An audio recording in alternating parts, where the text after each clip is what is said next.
എല്ലാ കൂട്ടുകാർക്കും നമ്മുടെ പുതിയൊരു വീഡിയോയിൽ സ്വാഗതം. ഇന്ന് നമ്മൾ ഡിസ്കസ് ചെയ്യാൻ പോകുന്ന വളരെ ഇമ്പോർട്ടൻ്റ് ആയിട്ട് ഈ ഒരു കാലഘട്ടത്തിൽ ഇതൊരു ഡിജിറ്റൽ യുഗമാണ്.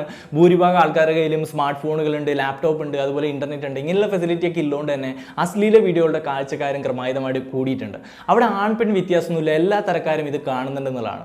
ഇന്നത്തെ വീഡിയോയിലൂടെ നമ്മൾ ഡിസ്കസ് ചെയ്യാൻ പോകുന്നത് എങ്ങനെയാണ് ഈ വീഡിയോ ഷൂട്ട് ചെയ്യുന്നതെന്ന് നമ്മൾക്ക് അറിയുവാണെങ്കിൽ, അതിൻ്റെ പിന്നാമ്പുറ കാഴ്ചകൾ അല്ലെങ്കിൽ പിന്നാമ്പുറ കഥകൾ അറിയുവാണെങ്കിൽ നമ്മൾക്ക് ഈ വീഡിയോകൾ കാണുമ്പോഴുള്ള തെറ്റിദ്ധാരണകൾ പലതും മാറും. കാരണം അതുമായിട്ട് കമ്പയർ ചെയ്തിട്ട് ഒരുപാട് പ്രശ്നങ്ങൾ നമ്മുടെ ലൈഫിൽ ഉണ്ടാകുന്നുണ്ട്. പലരുടെയും വിവാഹ ബന്ധങ്ങൾ വരെ അറ്റുപോകാൻ വേണ്ടിയിട്ട് കാരണങ്ങളാവുന്നുണ്ട് എന്നുള്ളതിൽ ഒരു സംശയമില്ല. അങ്ങനെയുള്ള ഒരുപാട് കേസുകൾ റിപ്പോർട്ട് ചെയ്തുകൊണ്ടേ ഇരിക്കുന്നുണ്ട്.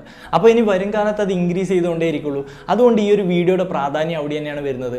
അപ്പോൾ ഈ ഒരു വീഡിയോ ഞാൻ സജസ്റ്റ് ചെയ്യുന്നത്, ഇതുവരെ ഇങ്ങനെയുള്ള വീഡിയോസുകളൊന്നും കാണാത്ത ആൾക്കാർ ഈ വീഡിയോ കാണണ്ട, ചെറിയ കുട്ടികളൊന്നും ഇത് കാണാൻ നിൽക്കണ്ട, കുറച്ചുകൂടി മെച്യൂർഡ് ആയിട്ടുള്ള ഓഡിയൻസിനാണ്. അപ്പോൾ ജീവിതത്തിൽ ഒരു തവണയെങ്കിലും ഇങ്ങനെയുള്ള വീഡിയോ കണ്ടിട്ടുള്ളവർ അല്ലെങ്കിൽ ഇപ്പോഴും കാണുന്നവരൊക്കെ തീർച്ചയായിട്ടും ഈ വീഡിയോ കണ്ടിരിക്കണം. നമ്മൾ ആ വിഷയത്തിലൂടെയൊക്കെ കിടക്കുന്നതിന് മുമ്പായിട്ട് ഒരു കാര്യം പറയാം. കഴിഞ്ഞൊരു വീഡിയോയ്ക്ക് എനിക്കൊരു സുഹൃത്ത് കമൻറ്റ് ചെയ്തിട്ടുണ്ടായിരുന്നു. ആ കമൻറ്റ് മറ്റൊന്നുമല്ല, പോസിറ്റീവായിട്ടുള്ള കമൻറ്റ് ഒന്നുമല്ല, എൻ്റെ ചാനലിൽ ഒരുമാതിരി മറ്റേ കണ്ടൻറ്റാണ് ഇടുന്നത്, അതുകൊണ്ട് എൻ്റെ ചാനൽ റിപ്പോർട്ട് ചെയ്യാൻ പോവുകയാണെന്നുള്ളത്. അപ്പോൾ ആ സുഹൃത്തിനോട് ഇല്ലെങ്കിൽ അത്തരത്തിൽ തിങ്ക് ചെയ്യുന്ന മറ്റു സുഹൃത്തുക്കളോട് എനിക്ക് പറയാനുള്ള ഒരു ചെറിയൊരു കാര്യം ഇവിടെ ഞാൻ സൂചിപ്പിക്കുകയാണ്. മറ്റൊന്നുമല്ല, നമ്മുടെ ഏതൊരു അവയവ വ്യവസ്ഥ, നമ്മുടെ ശരീരത്തിലെ ഏതൊരു ഓർഗൻ സിസ്റ്റവും പോലെ തന്നെ വളരെ ഇമ്പോർട്ടൻ്റ് ആയിട്ടുള്ള ഒരു കാര്യമാണ് റീപ്രൊഡക്റ്റീവ് സിസ്റ്റം. അതെന്തുകൊണ്ടാണ് ഇത്രമാത്രം മോശമായിട്ട് തിങ്ക് ചെയ്യുന്നത്, അതെന്തുകൊണ്ടാണ് വിയേർഡായിട്ട് പോകുന്നതെന്ന് നിങ്ങൾ ആലോചിച്ചിട്ടുണ്ടോ? നമ്മുടെ സമൂഹം ഇങ്ങനെയൊക്കെ തന്നെയാണ് തിങ്ക് ചെയ്യുന്നത്. പക്ഷേ നമ്മൾ സ്വയം വിലയിരുത്തുക, എന്താണ് അവിടെ നെഗറ്റീവായിട്ടുള്ളത്, അതിനെപ്പറ്റി സംസാരിച്ച് കഴിഞ്ഞാൽ എന്താണ് കുഴപ്പമുള്ളത് എന്നുള്ളത് സ്വയം വിലയിരുത്താൻ പറ്റണം. നമ്മളെപ്പോഴും ഒരു പഠിതാവ് ആവണം, എപ്പോഴും നമ്മൾ എക്സ്പ്ലോർ ചെയ്യാൻ ശ്രമിക്കണം, ഓരോന്നും മനസ്സിലാക്കാൻ ശ്രമിക്കണം. എഡ്യൂക്കേഷൻ കൊണ്ട് ഇത്തരത്തിലുള്ള മാറ്റങ്ങൾ നിങ്ങൾക്ക് ഉണ്ടാവുന്നില്ല എങ്കിൽ ഇനി എന്നാണ് ഇനി മാറ്റം ഉണ്ടാവാൻ പോണത്? ഞാനാണോ തിരുത്തപ്പെടേണ്ടത് അതോ സ്വയമാണോ തിരുത്തേണ്ടത് എന്നുള്ളത് സ്വയം ചോദിക്കുക, അത് ഓർമ്മപ്പെടുത്തുകയാണ്. അതുപോലെ തന്നെ ഒരുപാട് പേര് ഇത്തരം വീഡിയോസുകൾക്ക് നല്ല സപ്പോർട്ട് നൽകുന്നുണ്ട്, നല്ല സപ്പോർട്ടുണ്ട്, അത് തന്നെയാണ് നമുക്ക് ഊർജ്ജം. ഒരുപാട് പേര് കൂക്കി വിളിച്ചോട്ടെ, നമുക്ക് സപ്പോർട്ട് ചെയ്യാനുള്ളത് മാത്രമേ നമ്മൾ മെയിൻ ചെയ്യണുള്ളൂ, നമ്മൾ മുന്നോട്ട് പോവുക തന്നെ ചെയ്യും. നമുക്ക് കാര്യങ്ങളിലോട്ട് വരാം. സംഭവം എന്താണെന്ന് വെച്ച് കഴിഞ്ഞാൽ, ഈ പിന്നാമ്പുറ കാഴ്ചകൾ, ഇത്തരം അശ്ലീല വീഡിയോകൾ ഷൂട്ട് ചെയ്യുന്നതിൻ്റെ പിന്നാമ്പുറ കാഴ്ചകൾ നമ്മൾ കാണുന്നില്ല. പക്ഷെ നമ്മൾ സിനിമകൾ, നമ്മളിവിടെയുള്ള മലയാള സിനിമകളുടെ എല്ലാം പിന്നാമ്പുറ കാഴ്ചകൾ അതെങ്ങനെയാണ് ഷൂട്ട് ചെയ്യുന്നത് എന്നുള്ളത് നമ്മൾ കണ്ടിട്ടുണ്ടാവും. ഓക്കെ, ചിലപ്പോൾ നേരിട്ട് കണ്ടിട്ടുണ്ടാവും. ഇപ്പം ഞാൻ എറണാകുളത്ത് മഹാരാജാസ് കോളേജിൽ പഠിക്കുന്ന കാലഘട്ടത്തിൽ ഞാൻ അത്തരം പല സിനിമകളുടെയും ഷൂട്ടിങ്ങൾ കണ്ടിട്ടുണ്ട്. വളരെയധികം ബോറാണ്. ചിലപ്പോൾ നമ്മൾ കാണുന്ന ഒരു 5 മിനിറ്റിൻ്റെ സീൻ അവർ ഷൂട്ട് ചെയ്തിരിക്കുന്നത് ചിലപ്പോൾ 1-2 ദിവസം എടുത്തിട്ടായിരിക്കും അവരത് ഷൂട്ട് ചെയ്തിട്ടുണ്ടാവുക. നമ്മൾ ആലോചിച്ച് നോക്കേണ്ട കാര്യമാണ്. ചിലപ്പോൾ ഒരു സിനിമയുടെ ഷെഡ്യൂൾ എന്ന് പറയുന്നത് ചിലപ്പോൾ 100 ദിവസമായിരിക്കും. പക്ഷെ നമ്മളൊരു സിനിമയായിട്ട് കാണുമ്പോൾ അത് വെറും 1.5 മണിക്കൂർ, 2 മണിക്കൂർ, 3 മണിക്കൂറൊക്കെ ആയിരിക്കും. അത്ര ഷോർട്ടായിട്ട്. അപ്പോൾ ഒന്ന് ആലോചിച്ച് നോക്കും, 100 ദിവസം ഷെഡ്യൂൾ കൊടുത്തിരിക്കുന്ന ഒരു സിനിമ. ഓക്കെ, അത്രയും. അപ്പോൾ 100 മണിക്കൂർ എന്ന് പറയുമ്പോൾ ഒരു ദിവസം 24 മണിക്കൂർ, 24 × 100, അപ്പോൾ ഏകദേശം 2400 മണിക്കൂർ ചിലവിട്ടെടുത്ത അല്ലെങ്കിൽ അത്രയും ഷെഡ്യൂൾ ചെയ്തൊരു സിനിമ. ഓക്കെ, അത് നമ്മുടെ മുന്നിൽ എത്തുന്നത് വെറും 1.5 മണിക്കൂർ, 2 മണിക്കൂർ, 3 മണിക്കൂർ. അതായത് ഒരു ഫൈനൽ പ്രൊഡക്റ്റാണ്, ഒരു ഫൈനൽ കട്ട് പ്രൊഡക്റ്റാണ് നമുക്ക് കിട്ടുന്നത്. ഓക്കെ, ഈ ഷൂട്ടിംഗ് സൈറ്റിൽ നമ്മൾ പോയി കഴിഞ്ഞാൽ വളരെ ബോർ ഫീലിംഗാണ് തോന്നുക. കാരണം അത്രയും ഡയലോഗുകൾ കാര്യമായിട്ട് കേൾക്കുന്നുണ്ടാവില്ല, അവർ ജസ്റ്റ് എന്തൊക്കെയോ ചെയ്യുന്നു, വളരെ ബോർ പരിപാടിയായിരിക്കും. നമുക്ക് നമ്മൾ ഇഷ്ടം നടനെയും നടിയൊക്കെ കാണാമെന്നൊക്കെ ഉള്ളൂ, അല്ലാണ്ട് അതിൽ പ്രത്യേകിച്ച് കാര്യമൊന്നുമില്ല. പക്ഷെ നമുക്കത് സ്ക്രീനിലോട്ട് വരുമ്പോൾ കുറച്ച് BGM ഒക്കെ ഇട്ടിട്ട് ആകെ പൊലിപ്പാക്കി, ഒന്നും പറയണ്ട, ഡബ്ബൊക്കെ ചെയ്ത് സൗണ്ടൊക്കെ നല്ല പെർഫെക്ഷനിലാക്കിയിട്ട് പൊളി സാധനമായിട്ടാണ് നമ്മുടെ മുന്നിലോട്ട് വരുന്നത്. ഇതുപോലെ തന്നെയാണ് ശരിക്കും പറഞ്ഞാൽ അശ്ലീല വീഡിയോകൾ സംഭവിക്കുന്നത്. നമ്മൾ കാണുമ്പോൾ ഒരുപാട് നമ്മളെ സ്പൂഫ് ചെയ്യാൻ വേണ്ടിയിട്ട്, നമ്മളെ തെറ്റിദ്ധരിപ്പിക്കാൻ വേണ്ടിയിട്ട്, മിസ്കൺസെപ്റ്റ് ബിൽഡ് ചെയ്യാൻ വേണ്ടിയിട്ട് ഇത്തരം വീഡിയോകൾ കാരണമാകുന്നുണ്ട്. നമ്മൾ ഈ വീഡിയോ കാണുമ്പോൾ വളരെ ഇൻറ്റിമേറ്റ് ആയിട്ട് ഒരാണും പെണ്ണും ബിഹേവ് ചെയ്യുന്നു, ഇതിങ്ങനെയൊക്കെയാണ് എന്ന് നമ്മളിൽ തോന്നിപ്പിക്കുകയും നമ്മുടെ റിയൽ ലൈഫിലോട്ട് ഇതൊക്കെ കൊണ്ടുവരാനും ശ്രമിക്കുമ്പോൾ ഒരുപാട് കോംപ്ലിക്കേഷൻസ് ഉണ്ടാവും. ആ കോംപ്ലിക്കേഷൻസ് ആണ് ഞാൻ പറയാൻ പോകുന്നത്. ഒന്നാമത്തെ ഒരു കാര്യം എന്ന് വെച്ചാൽ കമ്പാരിസൺ തന്നെയാണ്, ബോഡി കമ്പാരിസൺ. കാരണം അവരുടെ ബോഡിയുമായിട്ട് നമ്മുടെ ബോഡി കമ്പയർ ചെയ്യുന്നുള്ളതാണ്. അവരുടെ ബോഡി മെയിൻറ്റെയിൻ ചെയ്യാൻ വേണ്ടി, കാരണം ഏറ്റവും സെലക്റ്റീവ് ആയിട്ടുള്ള, ഇപ്പം മമ്മൂട്ടി മോഹൻലാൽ ഏറ്റവും ആക്ടിങ് സ്കില്ലുള്ളവരെ കൊണ്ടാണ് നമ്മൾ അഭിനയിപ്പിച്ചുകൊണ്ടിരിക്കുന്നത്. അതേപോലെ ഇവിടെ ഏറ്റവും ബോഡി ബിൽഡിംഗ് എല്ലാം സെറ്റപ്പ് ഉള്ള ഒരാളെ കൊണ്ടായിരിക്കും, നമ്മളെ ആകർഷിക്കാൻ പറ്റുന്ന ഒരാളെ ആയിരിക്കും അവർ കാസ്റ്റ് ചെയ്ത് വെക്കുന്നത്. അല്ലാണ്ട് ഒരുപാട് ആൾക്കാരുണ്ട്, അപ്പോൾ ഏതോ ഒരാളെ പിടിച്ചിരിക്കും, ചുമ്മാ പിടിച്ചുകൊണ്ട് അഭിനയിപ്പിക്കുകയല്ല ചെയ്യുന്നത്. അവർ ഏറ്റവും പെർഫെക്റ്റ് എന്ന് തോന്നുന്ന, നമ്മളെ ആകർഷിക്കാൻ പറ്റുന്ന ഒരാളെ കൊണ്ടുവയ്ക്കുന്നത്. അയാളുമായിട്ട് നമ്മൾ കമ്പയർ ചെയ്യാണ്.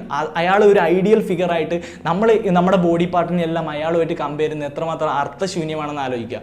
അതുപോലെ തന്നെ നമ്മുടെ ഇന്ത്യക്കാരെ പോലെ അല്ലെങ്കിൽ ഒരു ഏഷ്യൻ വംശജരെ പോലെയല്ല ആഫ്രിക്കൻ വംശജർ, അവരിലെല്ലാം ബോഡി പാർട്ടിൻ്റെ ലെങ്ത് കാര്യങ്ങൾ എല്ലാത്തിനും ഡിഫറൻസ് ഉണ്ട്. ഇതിനെപ്പറ്റിയൊക്കെ നമ്മൾ പറഞ്ഞിട്ടുണ്ട്. അപ്പം ഇത്തരം തെറ്റിദ്ധാരണകളിലോട്ട് നമ്മൾ പോകുന്നുണ്ട്. അപ്പോൾ പിന്നാമ്പുറ കാഴ്ചകളിലോട്ട് വരുവാണെങ്കിൽ, ഒരാളെ കാസ്റ്റ് ചെയ്യുമ്പോൾ നമ്മളെ ആകർഷിക്കാൻ പറ്റുന്ന ഏറ്റവും ബെസ്റ്റ് എന്നുള്ള ഒരാളെയാണ് അവിടെ പിടിച്ചു വെക്കുന്നത് എന്നുള്ളത് ആലോചിക്കുക. അതാണ് ഞാൻ പിന്നാമ്പുറ കഥകളിലേക്ക് പറയുന്നത്. ഒന്നാമത്തെ കാര്യം. രണ്ടാമത്തെ കാര്യം എന്ന് വെച്ച് കഴിഞ്ഞാൽ, പലരും പറയും ടൈം കിട്ടുന്നില്ല. ഭാര്യ ഭർത്തൃ ബന്ധത്തിൽ ഇവർ തമ്മിലുള്ള റിലേഷൻഷിപ്പിൽ ഒരു സമയം കിട്ടുന്നില്ല, കാര്യമായിട്ടുള്ള ഒരു റിലേഷൻ ടൈം, നിങ്ങൾക്ക് കാര്യം മനസ്സിലായിട്ടുണ്ടാവുമല്ലോ, അത് കിട്ടുന്നില്ല എന്ന് അവർ പറയുന്നുണ്ടാവും. അപ്പോൾ ഇതിൻ്റെ മെയിൻ കാരണം എന്ന് വെച്ച് കഴിഞ്ഞാൽ വീഡിയോസിലൊക്കെ ചിലപ്പോൾ 1 മണിക്കൂർ 2 മണിക്കൂറൊക്കെ നീണ്ടു നിൽക്കുന്ന ഒരു സെക്സ് പ്രോസസ്സും ഇല്ലെങ്കിൽ ലൈംഗിക ബന്ധവും കാര്യങ്ങളൊക്കെ നിങ്ങൾ കണ്ടിട്ടുണ്ടാവും. അപ്പോൾ ഇത് കമ്പയർ ചെയ്യുമ്പോൾ ഓ മൈ ഗോഡ് അവർക്ക് ഇത്രമാത്രം സമയം സാധ്യമാകുന്നു, നമുക്ക് സാധിക്കുന്നില്ലല്ലോ, ചിലപ്പോൾ 5 മിനിറ്റ് 10 മിനിറ്റ് 20 മിനിറ്റ് ഇത്രയ്ക്കൊക്കെ സാധിക്കുന്നുള്ളല്ലോ എന്നുള്ളൊരു കൺഫ്യൂഷൻ പലരെ സംബന്ധിച്ചുണ്ടാവും. അപ്പോൾ ഇത് വല്ലാത്ത രീതിയിൽ പ്രശ്നങ്ങൾ ഉണ്ടാക്കാൻ സാധ്യതകളുണ്ട്. ഒരുപാട് കൺഫ്യൂഷൻസും മെൻ്റൽ പ്രഷറും ടെൻഷൻസും ഒക്കെ ഉണ്ടാവും. അപ്പോൾ അവിടെ നമ്മൾ തിങ്ക് ചെയ്യുന്ന ഒരു കാര്യം ഞാൻ പറഞ്ഞല്ലോ, ഇത്തരം വീഡിയോസുകൾ ഷൂട്ട് ചെയ്യുന്നത് വ്യക്തമായിട്ട് സ്ക്രിപ്റ്റ് ചെയ്ത് പ്ലാൻ ചെയ്ത്, അല്ലാണ്ട് ആ രണ്ട് പെണ്ണിനും ആണിനും പ്രത്യേകിച്ച് അവർ തമ്മിൽ ഭയങ്കര ഇൻറ്റിമസി ഒന്നും വർക്ക് ചെയ്ത് പ്രണയം അങ്ങോട്ട് നിങ്ങളുടെ മുന്നിൽ കാണിക്കുകയല്ല ചെയ്യുന്നത്.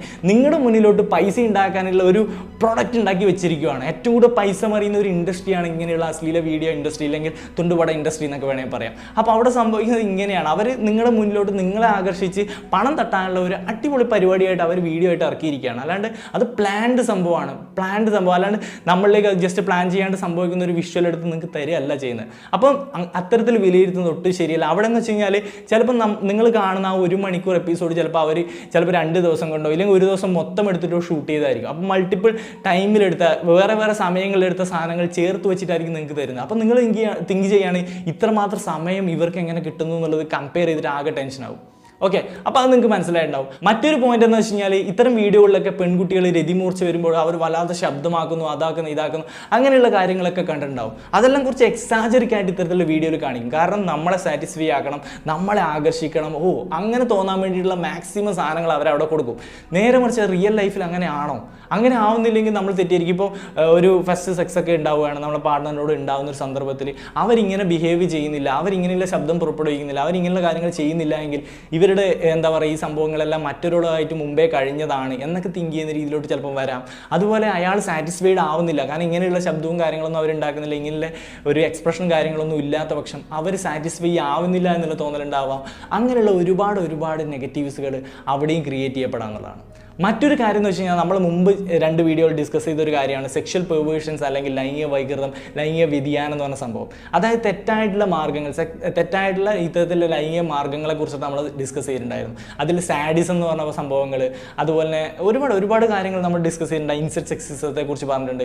ഇത്തരം കാറ്റഗറീസ് ഓഫ് ഒരുപാട് വീഡിയോകൾ ഇത്തരം വെബ്സൈറ്റുകളിൽ അപ്ലോഡ് ചെയ്യപ്പെടുന്നുണ്ട്. അപ്പോൾ ഇതെല്ലാം കാണുന്ന ഒരു സാധാരണ ഒരു പയ്യനെ തിങ്ക് ചെയ്യണം, ഇങ്ങനെയൊക്കെ സംഭവിക്കാം, ഇതൊക്കെ റൈറ്റ് വഴി എന്നവൻ തിങ്ക് ചെയ്യും സ്വാഭാവികമായിട്ട്. പക്ഷേ ഈ ഒരു വീഡിയോകളുടെ പിന്നാമ്പർ കാഴ്ചകളിലോട്ട് പോയി കഴിഞ്ഞാൽ അവർ നിങ്ങളെ ആകർഷിക്കാൻ വേണ്ടിയിട്ട്, നിങ്ങളെ മാനിപ്പുലേറ്റ് ചെയ്യാൻ വേണ്ടിയിട്ട്, നിങ്ങളെ എങ്ങനെ അട്രാക്ട് ചെയ്യാം എന്നുള്ള തന്ത്രത്തോട് കൂടിയിട്ട് നമ്മളൊരു കൊമേഴ്ഷ്യൽ സിനിമ എന്നൊക്കെ പറഞ്ഞിറക്കില്ലേ, അതേപോലെ തന്നെയാണ് ഓരോ വീഡിയോസുകളും കൺസ്ട്രക്റ്റ് ചെയ്യുന്നത് എന്നുള്ളത് നമ്മൾ ആലോചിച്ച് നോക്കേണ്ട കാര്യമാണ്. നിങ്ങൾ തെറ്റിദ്ധരിപ്പിക്കുകയാണ്. സോഷ്യൽ മെസ്സേജ് നൽകാൻ വേണ്ടിയിട്ടല്ല ഇങ്ങനെയുള്ള വീഡിയോസുകൾ ഇറക്കുന്നത്. അവർ എന്താ പറയുക ഫിനാൻഷ്യൽ ബെനിഫിറ്റിന് വേണ്ടി, കൊമേഴ്ഷ്യൽ സിനിമ എന്ന് പറഞ്ഞ പോലെ ഫിനാൻഷ്യൽ ബെനിഫിറ്റ് ലക്ഷ്യം വെച്ചിട്ട് ഇറക്കുന്ന കാര്യങ്ങളാണ്. അല്ലാതെ നിങ്ങളെ നന്മയോ കണ്ടിട്ട് നിങ്ങളെ ഭാവിയോ കണ്ടിട്ട് ഇറക്കുന്ന സാധനമൊന്നുമില്ല. അവരുടെ ഭാവി മെച്ചപ്പെടുത്താൻ വേണ്ടിയിട്ട് എല്ലാ ആക്ടേഴ്സുകളും നല്ല രീതിയിൽ അഭിനയിച്ചു, അവർ പൈസ ഉണ്ടാക്കി പോകണം. അത് ഡയറക്റ്റ് ചെയ്യുന്നവർ അങ്ങനെ പൈസ ഉണ്ടാക്കുന്നു, ആ വെബ്സൈറ്റിൻ്റെ അവർ അങ്ങനെ പൈസ ഉണ്ടാക്കുന്നു. അങ്ങനെ ബില്യൺസ് ഓഫ് വ്യൂസ് ഒക്കെയാണ് അങ്ങനെയുള്ള വീഡിയോസിന് കിട്ടുന്നത്. അവർ പൈസ വാരി നൈസായിട്ട് പോകണം. അത്രയേ ഉള്ളൂ കാര്യങ്ങൾ. അല്ലാണ്ട് നിങ്ങളുടെ സോഷ്യൽ നന്മയല്ല എന്നുള്ളത് നിങ്ങൾ ആലോചിച്ച് നോക്കേണ്ട കാര്യമുണ്ട്. അപ്പോൾ ജസ്റ്റ് ആക്ടിങ് ആണ്. ഇങ്ങനെ സെക്ഷൽ പെർവേഷൻസുകളൊക്കെ അതെങ്ങനെയാണ് എന്ന് തിരിച്ചറിയണം. അത് ജസ്റ്റ് പ്ലാൻഡ് പരിപാടിയാണ്, അല്ലാണ്ട് അത് റിയലിസ്റ്റിക് ആയിട്ട് നമ്മുടെ ലൈഫിലോട്ട് അതൊരിക്കലും കൊണ്ടുവരരുത്. അതൊക്കെ പക്കാ ഫൂളിഷ്നെസ് ആണ് എന്നുള്ളത് നമ്മൾ മനസ്സിലാക്കേണ്ട കാര്യമുണ്ട്. തെറ്റായിട്ടുള്ള കാര്യങ്ങളാണ്, തെറ്റായ മെസ്സേജുകളാണ് അങ്ങനെയുള്ള കാര്യങ്ങൾ നൽകുന്നതെന്ന് ആലോചിച്ച് നോക്കേണ്ട കാര്യമുണ്ട്. പിന്നെയുള്ള ഒരു കാര്യം എന്ന് വെച്ച് കഴിഞ്ഞാൽ ഈ വീഡിയോകളെല്ലാം കാണുന്നവർ ഏറ്റവും ബെസ്റ്റായിട്ടുള്ള നമ്മളെ ആകർഷിക്കാൻ പറ്റുന്ന ഒരാളെ ആയിരിക്കും അവിടെ പ്ലേസ് ചെയ്യുന്നതെന്ന് ഞാൻ പറഞ്ഞല്ലോ. അതുപോലെ തന്നെ അവർ കൂടുതൽ ടൈം കിട്ടാനും കൂടുതൽ സമയം ഈ കാര്യങ്ങളൊക്കെ ചെയ്യാൻ വേണ്ടി പല മെത്തേഡുകളും, ഇല്ലെങ്കിൽ നിങ്ങളെ കൂടുതൽ ആകർഷിക്കാൻ വേണ്ടി ഓപ്പറേഷൻ പോലുള്ള കാര്യങ്ങൾ വരെ ചെയ്യുന്നുണ്ടാവും. ഇപ്പം വലിയ മാരടമുള്ളതാക്കാൻ വേണ്ടിയിട്ട്, വലിയ ലിംഗമുള്ളതാക്കാൻ വേണ്ടി പല സംഭവങ്ങൾ, പല ഓപ്പറേഷൻസുകൾ, പല കാര്യങ്ങൾ അവർ ചെയ്ത് നിങ്ങളെ മുന്നിൽ കൂടുതൽ അട്രാക്റ്റീവായിട്ട് വന്ന് നിൽക്കുന്നുണ്ടാവും. ഇപ്പോൾ സിനിമാ നടിമാരും നടന്മാരൊക്കെ അവർ കൂടുതൽ അടിപൊളിയായിട്ട് നിൽക്കാൻ വേണ്ടിയിട്ട് മേക്കപ്പ് ചെയ്യുന്നു, അത് ചെയ്യുന്നു, ഇത് ചെയ്യുന്നു ഒക്കെ നിങ്ങൾ കണ്ടിട്ടുണ്ടാവും. അതേപോലുള്ള പരിപാടികൾ ഇവിടെയും ചെയ്യുന്നുണ്ട്. മൈക്കിൾ ജാക്സൺ ഉണ്ടായ സമയത്തും വളർന്നു വരുന്ന സമയത്തും പിന്നെ അവസാനം മരിക്കുന്ന സമയത്ത് ഏത് കോലത്തിലാണ് ഉണ്ടായെന്ന് ആലോചിച്ച് നോക്കുക. അപ്പോൾ പ്ലാസ്റ്റിക് സർജറിയിലൂടെയും അതിലൂടെയും ഇതിലൂടെയൊക്കെ ഒരുപാട് മാറ്റങ്ങൾ വന്നിട്ട് നിങ്ങളെ മാനിപ്പുലേറ്റ് ചെയ്തുകൊണ്ടിരിക്കുന്നുണ്ട് ഇത്തരം വീഡിയോസുകൾ. അപ്പം ഇങ്ങനെയുള്ള വീഡിയോകൾ കണ്ടിട്ട് ഇതാണ് ലൈഫ്, ഇങ്ങനെയാണ് കാര്യങ്ങൾ എന്ന് ഒരിക്കലും തിങ്ക് ചെയ്യരുത്. ഇപ്പം നിങ്ങളുടെ പാർട്ട്ണറിന് സാറ്റിസ്ഫൈ ആവുന്നില്ല എന്നൊക്കെ തിങ്ക് ചെയ്യുകയാണെങ്കിൽ അങ്ങനെയൊന്നും തിങ്ക് ചെയ്യേണ്ട ആവശ്യമില്ല. ടൈം കിട്ടുന്നില്ല എന്ന് തിങ്ക് ചെയ്യേണ്ട ആവശ്യമില്ല. 5 മിനിറ്റ് 10 മിനിറ്റ് 20 മിനിറ്റ് എത്രയും ആയിക്കോട്ടെ, അത് രണ്ടുപേരും സാറ്റിസ്ഫൈ ആവുന്നുണ്ടോ എന്നുള്ളത് മാത്രമേ ആലോചിക്കേണ്ട കാര്യമുള്ളൂ. അല്ലാണ്ട് ഇതൊന്നും കമ്പയർ ചെയ്യരുത്. ലൈഫിലോട്ട് കമ്പയർ ചെയ്യാൻ പറ്റിയ കാര്യം കാര്യമല്ല. ഇതിൻ്റെ പിന്നാമ്പുറ കാഴ്ചകൾ എന്ന് പറയുന്നത് വ്യക്തമായിട്ടുള്ള പ്ലാൻ ചെയ്തിട്ട് സ്ക്രിപ്റ്റ് തയ്യാറാക്കിയിട്ട് വ്യക്തമായ രീതിയിൽ ഷൂട്ട് ചെയ്ത് എടുക്കുന്നതാണെന്നുള്ളത് ഓരോ ആൾക്കാരും മനസ്സിലാക്കി വെക്കണം.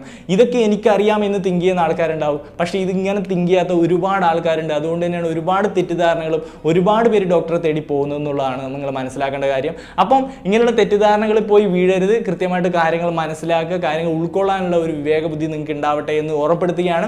അപ്പോൾ ഇന്നത്തെ വീഡിയോ തീർച്ചയായിട്ടും നല്ല രീതിയിൽ നമ്മൾ പറഞ്ഞ് അവസാനിപ്പിച്ചിട്ടുണ്ടെന്നാണ് വിശ്വസിക്കുന്നത്. അപ്പോൾ തീർച്ചയായിട്ടും ഈ വീഡിയോ ഉപകാരപ്രദമാണെങ്കിൽ കൂട്ടുകാരിലേക്ക് ഷെയർ ചെയ്യാൻ മറക്കരുത്, മാക്സിമം ഷെയർ ചെയ്യാൻ ശ്രമിക്കുക. അപ്പോൾ ഇഷ്ടപ്പെട്ടെങ്കിൽ ലൈക്ക് ചെയ്യുക, വിലയേറിയ കമൻറ്റിൽ രേഖപ്പെടുത്തുക. ഇഷ്ടപ്പെട്ടില്ലെങ്കിൽ അതിൻ്റെ കാരണങ്ങൾ തീർച്ചയായിട്ടും രേഖപ്പെടുത്തുക. ഡിസ്ലൈക്ക് ചെയ്യുന്നതിനോടൊപ്പം തീർച്ചയായിട്ടും അതിൻ്റെ കാരണങ്ങൾ രേഖപ്പെടുത്തുക. മറ്റൊരു കാര്യം എന്ന് വെച്ച് കഴിഞ്ഞാൽ എന്തെങ്കിലും തരത്തിലുള്ള ടോപ്പിക് ഐഡിയാസ് ഒക്കെ ഉണ്ടെങ്കിൽ അവിടെ കമൻറ്റ് ബോക്സ് ഉണ്ട്, തീർച്ചയായിട്ടും അത് അവിടെ രേഖപ്പെടുത്തുക. അതുപോലെ നമ്മുടെ ഇന്നത്തെ വീഡിയോ പറ്റിയുള്ള അഭിപ്രായങ്ങൾ, എന്തെങ്കിലും എക്സ്ട്രാ പോയിന്റുകൾ ആഡ് ചെയ്യാനുണ്ടെങ്കിൽ അതൊക്കെ കമൻറ്റ് ബോക്സ് രേഖപ്പെടുത്തുക. അതിനൊക്കെ വേണ്ടി തന്നെയാണ് നല്ല നല്ല ഡിസ്കഷൻസ് സംഭവിക്കട്ടെ. അപ്പോൾ അതിനൊക്കെ വേണ്ടി തന്നെ കമൻറ്റ് ബോക്സ് ഉപയോഗപ്പെടുത്താൻ, നല്ല രീതിയിൽ ഉപയോഗപ്പെടുത്താൻ ശ്രമിക്കുക. അതുപോലെ തന്നെ എന്നെ നേരിട്ട് കോൺടാക്ട് ചെയ്യണമെന്നുണ്ടെങ്കിൽ ഇൻസ്റ്റാഗ്രാമിൽ കോൺടാക്ട് ചെയ്യാവുന്നതാണ്. നിതിൻ വേൾഡ് എന്നാണ് എൻ്റെ ഐഡിയ. എൻ്റെ ലിങ്കൊക്കെ ഞാൻ കൊടുത്തിട്ടുണ്ടാവും ഡിസ്ക്രിപ്ഷനിലും, അതുപോലെ ഫസ്റ്റ് കമൻറ്റായിട്ട് പിൻ ചെയ്ത് വെച്ചിട്ടുണ്ടാവും. നിങ്ങൾക്ക് എന്നെ ഫോളോ ചെയ്തിട്ട് മെസ്സേജ് അയക്കാവുന്നതാണ്. അപ്പോൾ അത്രയ്ക്ക് തന്നെ ഉള്ളൂ. ഇനിയും നല്ല നല്ല വീഡിയോസുകൾ നമ്മൾ ചെയ്യുന്നതായിരിക്കും, നല്ല നല്ല ഇമ്പോർട്ടൻറ്റ് ടോപ്പിക്കുകളായിട്ട് വരുന്നതായിരിക്കും. അപ്പോൾ അതൊക്കെ കാണാൻ വേണ്ടി സബ്സ്ക്രൈബ് ചെയ്ത് ബെല്ലൈക്കൺ എനേബിൾ ചെയ്ത് ഓൾ നോട്ടിഫിക്കേഷൻസ് എന്നുള്ളത് എനേബിൾ ചെയ്ത് വെച്ചേക്കാം.